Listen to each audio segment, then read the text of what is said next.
कल हमने स्टार्ट किया था मैट्रिसेस पे, उसकी मैंने आपको एप्लीकेशन भी बताई थी और उसका आर्डर, उस इक्वलिटी ऑफ मैट्रिक्स भी बताई थी आपको।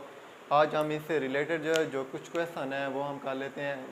एक्सरसाइज है मेरे पास 1.1 क्लास 9 का जो पहला चैप्टर है, वहाँ से हम स्टार्ट लेते हैं। तो पहला इसका क्वेश्चन क्या कहता है, which of the following are square and which are rectangular matrix. कल मैंने आपको बताया था कि स्क्वायर क्या होता है और रेक्टेंगुलर मैट्रिक्स क्या होता है, फिर भी आपको बता देता हूँ। स्क्वायर मैट्रिक्स वो होता है जिसमें number of row equal to number of column हो, वो मेरे पास स्क्वायर मैट्रिक्स होता है। और जो number of row is not equal to number of column हो तो वो मेरे पास रेक्टेंगुलर मैट्रिक्स होता है। तो इससे रिलेटेड जो कुछ क्वेश्चन है उसको हम सॉल्व कर लेते हैं। इसमें आपको बताना है कि स्क्वायर कौन से हैं और रेक्टेंगुलर मैट्रिक्स कौन सी है। तो पहली आप देख लें, ए इक्वल टू मेरे पास है 2 3 0 -5। इसमें 2 रो हैं और 2 ही कॉलम है। Number of row is equal to number of column है, तो ये मेरे पास क्या होगी, स्क्वायर मैट्रिक्स होगी। दूसरी पे आ जाते हैं, बी इक्वल टू है 6 3 -1 1 5 और 2। इसमें मेरे पास 2 रो है और 3 कॉलम है। Number of row is not equal to number of column है, तो ये मेरे पास रेक्टेंगुलर मैट्रिक्स होगी। तीसरा आप देख लें 1 0 0 0 2 0। ये मेरे पास देखें तो इसमें 3 रो हैं, 1 2 और 3 कॉलम है। तो ये मेरे पास क्या, number of row equal to number of column है, तो ये मेरे पास स्क्वायर मैट्रिक्स होगी। अब चौथी पे आ जाएं आप, डी इक्वल टू है -5 के। तो आप देखें तो इसमें 1 ही रो है और 1 ही कॉलम है, तो ये भी मेरे पास स्क्वायर मैट्रिक्स होगी। अब दूसरे क्वेश्चन पे आ जाते हैं, वो कहता है list the order of the following matrix. इसमें जो मैट्रिक्स पड़ी हुई है इसका आपने ऑर्डर बताना है। तो ऑर्डर की डेफिनेशन जो कल थी वो मैंने आपको बताई थी, फिर भी आपको बता देता हूँ। जो मेरे पास m क्रॉस n की फॉर्म में लिखा जाए उसे हम ऑर्डर कहते हैं। किस तरह, फॉर एग्जांपल m जो होता है नंबर ऑफ रो को शो करता है और n जो होता है नंबर ऑफ कॉलम को शो करता है। तो इसमें आपने नंबर ऑफ रो पहले गिनने हैं और उसके बाद नंबर ऑफ कॉलम गिनने हैं और उसको इस फॉर्म में लिख देना है। तो मेरे पास देखें आप 2 रो हैं और 3 कॉलम है, तो इसका ऑर्डर किस तरह लिखेंगे, मेरे पास 2 रो 2 क्रॉस 3 इसका ऑर्डर हो जाएगा। अब दूसरी पे आते हैं, b इक्वल टू -4। इसमें 1 रो है और 1 ही कॉलम है, तो इसका ऑर्डर किस तरह लिखेंगे, मेरे पास 1 क्रॉस 1।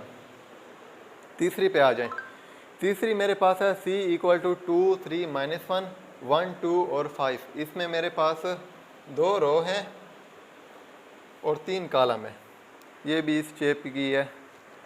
तो इसको किस तरह लिखेंगे, 2 क्रॉस 3, 2 रो है और 3 कॉलम है। इसको आप 2/3 भी लिख सकते हैं, इसको इस फॉर्म में भी लिखा जा सकता है ऑर्डर को। अब तीसरे क्वेश्चन पे आते हैं, वो कहता है a इक्वल टू इसके बराबर है, गिव द फॉलोइंग एलिमेंट। ये जो नीचे दिए हुए हैं आपने बताना है कि इसकी जगह क्या है। आपको मैं एक मैट्रिक्स लिख देता हूँ। ये किस फॉर्म में लिखी होती है, मैट्रिक्स इस फॉर्म में लिखी होती है। a इक्वल टू जो पहले एलिमेंट होता है वो a 1 1 के बराबर होता है, दूसरा एलिमेंट a 1 2 के बराबर होता है, तीसरा a 1 3 के बराबर होता है। इस तरह आप चलते जाएं, ये a 2 1 a 2 3 सॉरी 2 2 और ये a 2 3 हो गया। ये मेरे पास a 3 1 a 3 2 a 3 3। इसी तरह आप a 4 1 a 4 2 a 4 3 इस तरह भी चलते जाते हैं, इस तरह भी ऐसे चलते जाते हैं। तो मैंने ये इस शेप में लिख दिए ताकि मैं आपको इसकी वैल्यू बता सकूं। तो पहले क्या है, वो मांग रहे हैं मेरे पास a12 बताएं। तो आप देखें यहाँ पे a12 पड़ा है, तो वहाँ पे पड़ा है, तो इस जगह पे इसकी जगह कौन सी होगी, ये 2 आ रही है, तो a12 किसके बराबर हो जाएगा, 2 के बराबर हो जाएगा। a23 कहाँ पड़ा है, यहाँ पे देखें आप, यहाँ पड़ा है, तो इसकी कौन सी जगह होगी, ये 0 वाली, तो इसका आंसर क्या होगा, मेरे पास ये 0 हो जाएगा।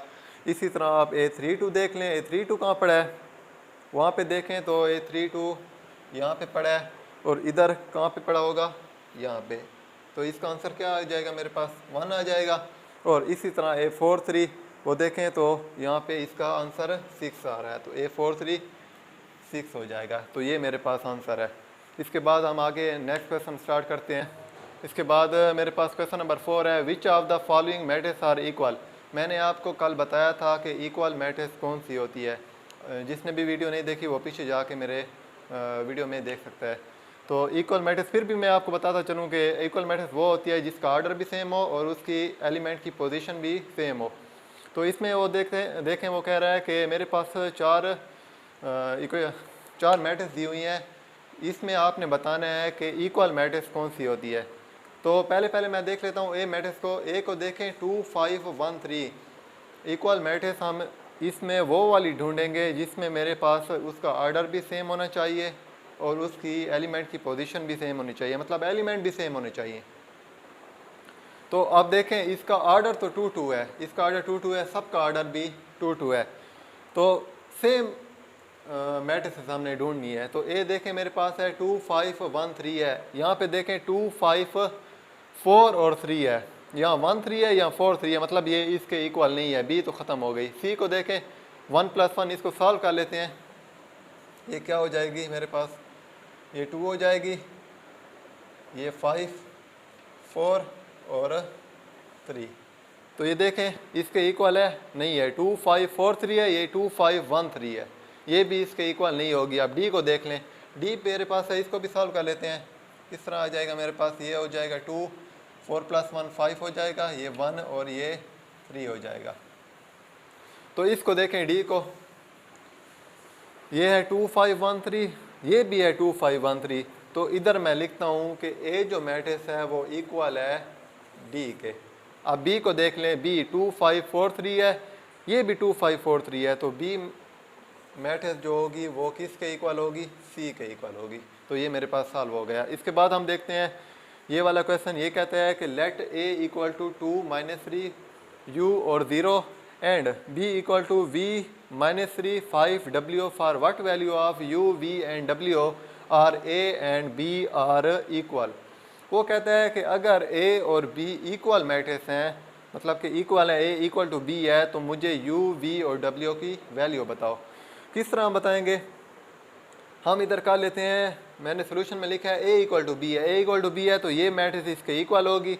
अगर ये मैट्रिक्स इक्वल होगी तो पहला एलिमेंट पहले के इक्वल होगा, दूसरा एलिमेंट दूसरे के इक्वल होगा, तीसरा तीसरे के इक्वल होगा, चौथा चौथे के इक्वल होगा। तो इसमें आप देखें 2 मेरे पास किसके इक्वल आ रहा है, 2 इक्वल टू v आ रहा है। तो v की वैल्यू मेरे पास आ गई, v इक्वल टू 2 आ गई। आप 2 इक्वल टू v लिखें या v इक्वल टू लिखें, इससे कोई फ़र्क नहीं पड़ता। तो v की वैल्यू मेरे पास आ गई 2। अब देखें -3 के इक्वल हो गया, ठीक है। u मेरे पास किसके इक्वल हो रहा है, v के इक्वल हो रहा है। तो u की वैल्यू क्या आ गई मेरे पास, u इक्वल टू 5 आ गई, सॉरी v नहीं 5।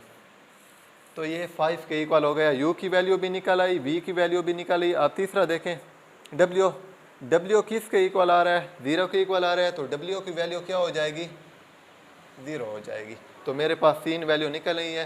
क्या है, v इक्वल टू 2 हो गया, u इक्वल टू 5 और w इक्वल टू 0 हो गया। तो ये मेरे पास 3 वैल्यू इसकी निकल आई जो उसने मांगी थी। ये मेरे पास इसका आंसर आ गया।